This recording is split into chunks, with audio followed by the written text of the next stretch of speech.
যে নামগুলো বললাম কেউ আসেনি। তো যাই হোক, আমি ভাবছি 11 সালের মেয়র কে ছিল আমরা সবাই জানি। আচ্ছা, সেনগুপ্ত আসলেন, ট্রেন চালু হলো না, ওটা স্থগিত হয়ে গেল। 1.5 মাস আন্দোলন করতে হয়েছিল, অনেক কর্মসূচি দিয়েছিলাম, গণস্বাক্ষর কর্মসূচি ছিল, তারপর তোমার এই যে মানববন্ধন ছিল, বিপদে পড়ে যাওয়া আন্দোলনটা যখন আন্দোলনের রূপ নিল, সাংবাদিকরা আসলো, তারপর ট্রেনের সামনে কে এসে ট্রেনের সামনে বসে গেল, রেল লাইন ফেলে টেলে। সিরিয়াসলি নিচ্ছে না, নিচ্ছে না।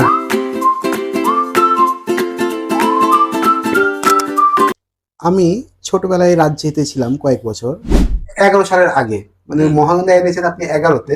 11তে, তো তখন আমরাকে করতে হতো কি, এখান থেকে বাস ধরে চাপাই থেকে যেতাম রাজশাহী। কিন্তু রাজ্য থেকে আসার সময় দুপুরের 1:40 সম্ভবত একটা ট্রেন আসতো লোকাল, কতক্ষণে পৌঁছাবে কোনো টাইম টেবিল ঠিক ছিল না। তো আমরা কিন্তু সেই সময় অনেক কষ্ট করে গেছি, অনেক কষ্ট করে রাজ্য থেকে যাওয়া আসা করেছি। আমরা যারা বন্ধু বান্ধব ছিল, আমাদের ব্যাচ ছিল। এখন কতটা সহজ হয়ে গেছে 2011 সালের পর, মানে এই লাস্ট 15 বছর। দেখা যাচ্ছে সকালবেলায় কমিউটার ট্রেন ধরে গেল, কলেজ করলো, বিকেলে কমিউটার ধরে আবার ব্যাক করলো বাড়ি। মানে একটা ছেলে যে এলাকাতে ছিলই না সারাদিন, এটা কোনো ট্রেন পাওয়ার উপায় নাই। আপনার বাড়ির সন্তান যে বাড়িতে ছিল না, রাজ্যে গেছে, কলেজ করে চলে এসেছে। তো এই যে কাছে হয়ে যাওয়ার ব্যাপারটা, আমাদের জেলা শহর চাপায়, কিন্তু আমাদের জেলা শহরে যাইতে যা সময় লাগে, আসতে যা সময় লাগে, তার চাইতেও কম সময় যাচ্ছি। রাজ্যে যাচ্ছি 1 ঘন্টা 15 মিনিট, কিন্তু চাপায় যেতে গেলে লাগে 1.5 ঘন্টা। এতটা সহজ করে দিলেন আপনি।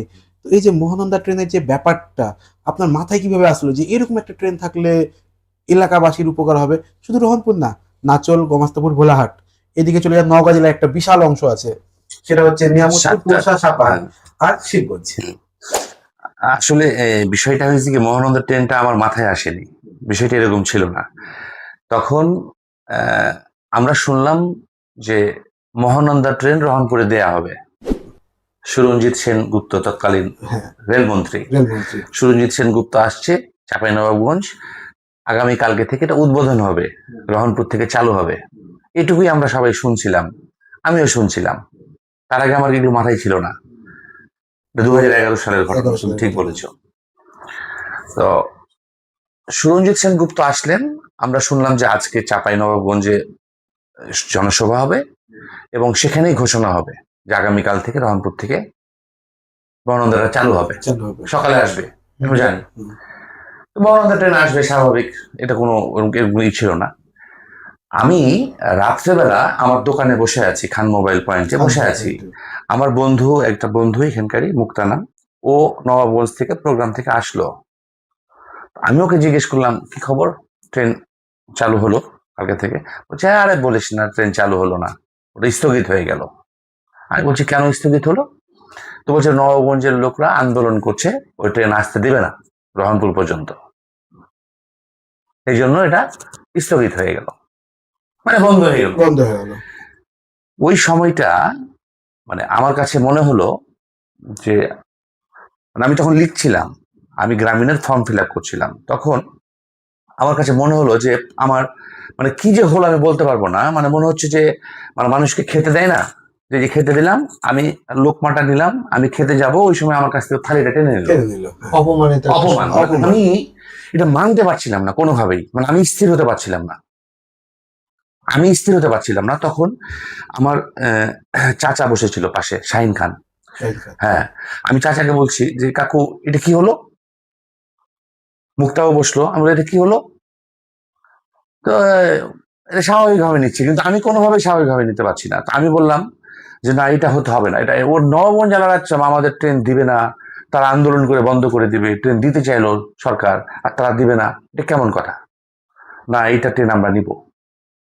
আমি কাকুকে বলছি যে, ট্রেন এটা আমরা নিব। বলছে, নাও। আমি বলছি, না, নাও বললে তো হবে না, ওরা আন্দোলন করছে, আমরা আন্দোলন করতে পারবো না? অবশ্যই। তো বলছে যে, হ্যাঁ পারবা। আমি তাহলে কালকে সকালে আসেন, কালকে সকালে ওই যে ওই লোকাল ট্রেনটা আসে, ওই লোকাল ট্রেনটা বন্ধ করে দেবো। ফট করে আমি কথা বললাম, কাকু বলছে, করে দাও। ঠিক আছে, মানে এইরকম সিরিয়াসলি নিচ্ছে না। ঠিক আছে, আমি যে সিরিয়াস, তারা সিরিয়াস না। তো মুখটা চলে গেল। যাই হোক, ওকে আমি বললাম, তুই সকালে আসবি। সবাইকে আমি বললাম সকালে আসবে, আমি সবকে ফোন দেওয়া শুরু করলাম। মানে মুক্তাটাকে একটু ক্লিয়ার করলে, আমার বন্ধু এখানে পাড়াতেই বাড়ি, মুক্তা, শাহিন খান, বন্ধু। হ্যাঁ, তো তো যাই হোক, সবকে বললাম।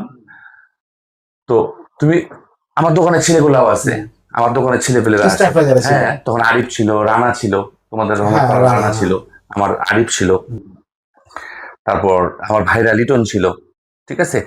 তো আমি রাত্রেবেলা তখনই মোড়ে বের হলাম। মোড়ে বের হয়ে রাস্তাতে অনেক বন্ধু বান্ধবরা যাচ্ছে, সবকে দু একজনকে ধরছি, বলছি যে এই কালকে মহানন্দা ট্রেন আটকাবো, আমাদের মহানন্দা ট্রেন দেওয়ার কথা ছিল, দিল না। লোকাল যে আরেকটা আছে এটা আটকাবো।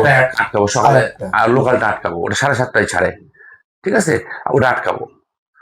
তো সবাই মানে বলছে যে, মানে কারো ভিতরে ওই আমার ভিতরে জিনিসটা কাজ করছে, মানে ওই বিষয় পাচ্ছি না। সত্য কথা বলতে গেলে আপনাকে ওই মুহূর্তে ভাবছে যে মাথায় সমস্যা হয়ে গেছে, কি জানি, বলতে পারবো না। এটা অনেকে ভাবছে তো সবাই বলছে, মাথা ঠিক নষ্ট আছে, হয়ে আসবো গেছে। আসবো, সব বলছে আসবো, হ্যাঁ আসবো, ঠিক আছে। আমি অনেক বন্ধুকে ফোন দিলাম, কিন্তু সকালবেলা আমার কিন্তু রাত্রে ঘুমালাম, অ্যালার্ম দিয়ে ঘুমিয়েছি।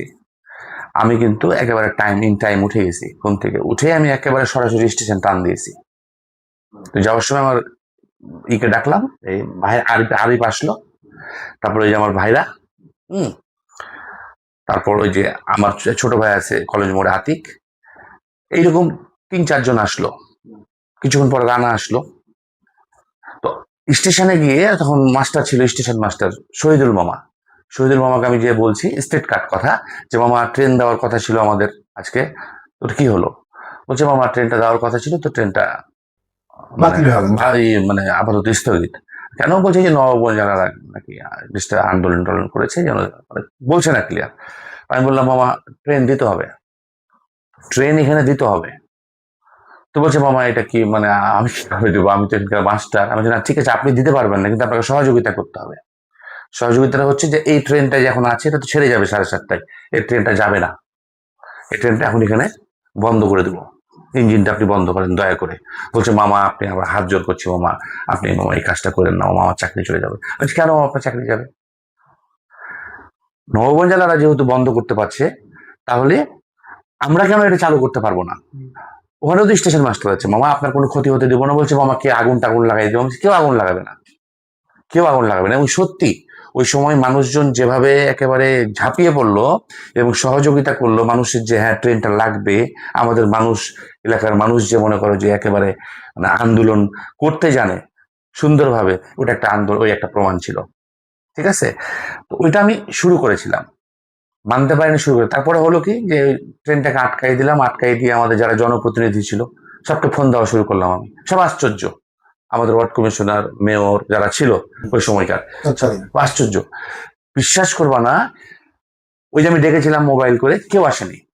আমার দোকানের স্টাফ গুলা, শুধু শুধু আমার দোকানের স্টাফ, মানে তারা আমার এখানে চাকরি করে এসছে। ঠিক আছে।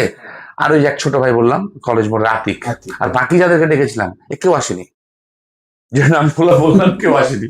তো যাই হোক, আমি ভাবছি 11 সালের মেয়র কে ছিল আমরা সবাই জানি। আচ্ছা, তো শোনো, তখন আসেনি, পরে এসছে। পরে হ্যাঁ পরে এসছে। তখন যখন মানে সবাই আশ্চর্য হয়ে গেছে যে সরকারি ট্রেন আটকাই দিয়েছে রুবেল। আপনি খিচুড়ি চাল জোগাড় করার সময় কেউ আসলো না, আপনি খিচুড়ি রান্না করলেন, তারপর সবাই আসলো, তাহলে লাভটা কি হলো? তারপরে হলো কি, আমি করলাম কি, তোমার ওই মাইকিং করে দিলাম। যে আমার বন্ধু রিপন ছিল, ওর এক মাইকের দোকান ছিল, ও মাইক সার্ভিসটা আমাকে ওই আন্দোলনের সময় ফুল ফ্রি করে দিয়েছিল, যে দোস্ত তোর মাইক ফ্রি। উনাকে একটা ধন্যবাদ আমাদের পক্ষ থেকে। হ্যাঁ, আমার বন্ধু রিপন। যাই হোক, তো এইরকম করে অনেকেরই সহযোগিতা ছিল। তো পরবর্তীতে যখন ইওনো সাহেব, মানে স্টেশন মাস্টার তো বলে দিয়েছে ওর উপরে যেরকম ট্রেন আটকে দিয়েছে, তো এখানে ইওনো স্বাভাবিকভাবে জেনেছে, ইওনো তখন মনে করে এখানে চলে এসছে। ঠিক আছে। সাজ্জাদুল হাসান ছিল, ও ভদ্রলোক অনেক সহযোগিতা করেছিল আমাকে।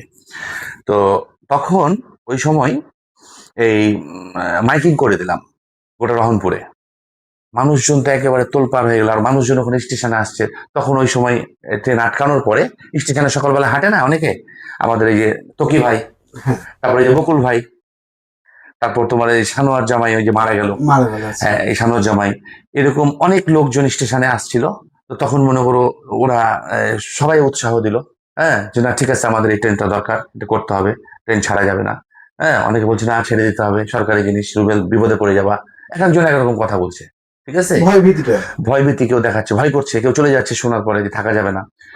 তো আমার ভিতর ওই জিনিসটাই কাজ করছিল যে তারা যদি আন্দোলন করে বন্ধ করতে পারে, আমরা আন্দোলন করে চালু করব। ঠিক আছে। তো যাই হোক, সাজ্জাদুল হাসান আসলেন, তারপরে কিন্তু একে একে কিন্তু সব জনপ্রতিনিধিরা আসলো, সবাই আসলো। যখন আন্দোলনের রূপ নিল, সাংবাদিকরা আসলো, তারপর ট্রেনের সামনে কে এসে ট্রেনের সামনে বসে গেল, রেল লাইন ফেলে টেলে, হ্যাঁ, মানুষজনের সম্পৃক্ততা ঘটে গেল এবং মাইকিং করে দিলাম, সব লোকজন লোকালয় হয়ে গেল। তখন কিন্তু দেখা যাচ্ছে যে এটা একটা শুরু হয়ে গেল। তো এই যে শুরুটা করেছিলাম, এইভাবে শুরুটা হয়েছিল। দীর্ঘ মোটামুটি আমাদের ওই সময় 1.5 মাস আন্দোলন করতে হয়েছিল। অনেক কর্মসূচি দিয়েছিলাম, গণস্বাক্ষর কর্মসূচি ছিল, তারপর তোমার এই যে মানববন্ধন ছিল, এ ধরনের অনেক কর্মসূচি দিয়েছিলাম। দেওয়ার পরে পরবর্তীতে তোমার জিএম আসলো, সব চাপাইয়ের এমপি সবাই আসলো। আসার পরে পরবর্তীতে কিন্তু আমাদের ট্রেনটা দীর্ঘ একটা 1.5 মাসের প্রক্রিয়া, আন্দোলনের প্রক্রিয়া। এবং ওই সময় মনে করো আমাকে অনেক ভয়ভীতি দেখাইছে, অনেক ভয়ভীতি বিভিন্ন সাইড থেকে, যে তুমি ব্যবসা বাণিজ্য করো, তুমি কি নেতা, রাজনৈতিক নেতা হতে চাও, তুমি কি নেতা?